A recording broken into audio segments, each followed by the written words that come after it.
Kamu tahu kalau Indonesia masih memerlukan impor untuk memenuhi kelistrikan warganya? Ya, Indonesia masih memerlukan pasokan listrik Malaysia untuk menyuplai listrik warga Kalimantan Barat, terutama di wilayah perbatasan. Setidaknya, Indonesia mengimpor 100 hingga 120 MW dari Malaysia.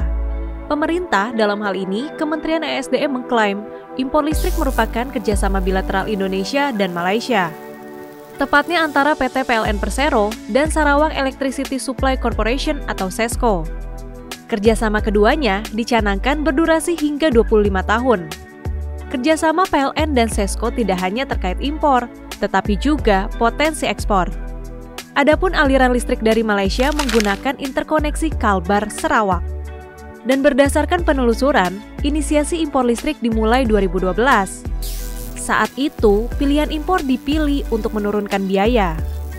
Pada tahap awal, PLN akan mengimpor listrik sebesar 50 MW dari Malaysia, dan selanjutnya dapat ditingkatkan hingga mencapai 200 MW.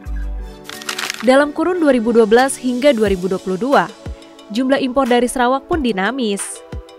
Apabila pada 2012 impor listrik Indonesia sebesar 2,99 GWh, maka pada 2022, mencapai 797,38 GWh.